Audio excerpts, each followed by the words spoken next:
All right, let's pivot to some college football here. It is getting deep into the college football season already. Conference play is underway. It's bittersweet already. I feel like it was just week 0 just yesterday. But hey, we're 3-1 on our college corner picks coming off of last week. Could have been 4-0 if not for a 5-turnover game from Florida's quarterback. I've got 3 picks on the card for this upcoming week that the model is in agreement with. I feel pretty darn good about all of them here, Dave. So let's get into them. I'm going to start with East Carolina plus 7.5 at home against BYU. Now, you may be thinking, okay, East Carolina, who? What? Why? Why would we want to back them against a BYU team that's been pretty feisty early in the season, won a lot of games last year? Well, East Carolina's got a pretty great quarterback for starters. Katin Hauser, former Power 5 guy, began his career at Michigan State. And in the Mel Tucker era, there was a lot of bad quarterback decisions, you could say, from the Michigan State staff. They started a guy named Noah Kim over both Katin Hauser, who was pretty talented, and Sam Leavitt, who's at Arizona State looking incredible this year. So I don't think we should judge Hauser or Leavitt for not getting opportunities in that regime. They've gone elsewhere and been sensational. Hauser's a guy that can just keep you in games against quality opponents. East Carolina came out against NC State in week 1 this season and really competed from wire to wire. I think this is going to be a raucous environment for East Carolina, a BYU team, mind you, that starts a true freshman quarterback in Bear Bachmeier, wears number 47, one of the more unique players in the sport. He hasn't been tested.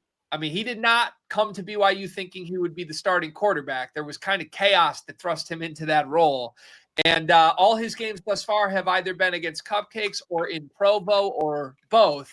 They go across the country to a formidable opponent with a quality quarterback under center. I like East Carolina to take this one down to the wire. I mentioned it earlier in the show, but a good football number is something I always look for when I'm betting football. And 7.5 for the home underdog here is something I love. The Dimers model agrees. 55% probability that the Pirates are able to cover 7.5 and keep it within a touchdown at home. Outside of the high probability play here against the spread, there are 2 more longer shots that I'm keeping an eye on here. Let's move to Illinois next. Illinois on the road against Indiana. Now, this is a marquee game. In Big Ten country where I'm from, a lot of people are paying attention to this. 2 undefeated teams, 2 coaches that have legitimate hopes these teams could make a college football playoff run. It should be a highly entertaining game at night in Bloomington, which does favor Illinois on paper.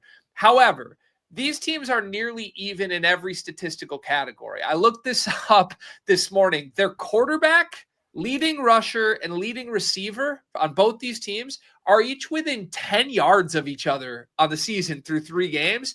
I just think they've been nearly identical in caliber and in talent. And the difference here could come down to the margins. And I've got some numbers for you that back up why Illinois is a nice little play here. Brett Bielema, in the last season into this one, has always had his team ready for big games. They played 6 games against ranked opponents last year, and Illinois went 5-1 against the spread in those games, including visiting road games where they went to Penn State and Nebraska and came out with covers in hostile environments. You look at the early data from this season, they had another big road game at Duke back in week 2. It was basically a 3-point spread. Everybody thought it'd be a close game. Illinois ran them out of the field, won by 30 points. They've just taken care of business, and they bring back 16 starters from the team that was so good in big games last year. They're battle-tested players with a coach that gets them up for it. On the flip side, so much has been made of Kurt Cignetti, Indiana's head coach, and his scheduling philosophies. I mean, he could not have scheduled a weaker non-conference opponent last year and this year.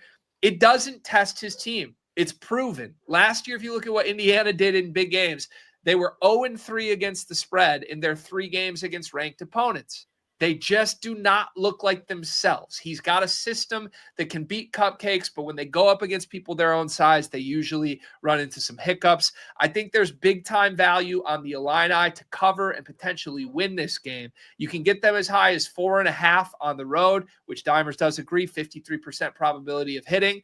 But the big edge here, as the best bets page showed you, is Illinois money line a 40% chance that they win the game, a 3% edge. That will be on my card as well. I like Illinois to win the game outright.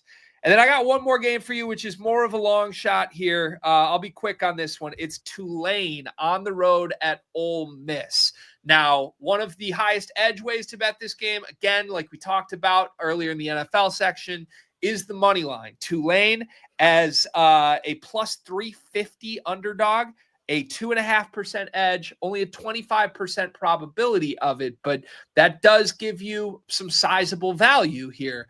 To me, I like it against the spread. Tulane plus 11.5 is, I believe, what the best spread number that you can get right now.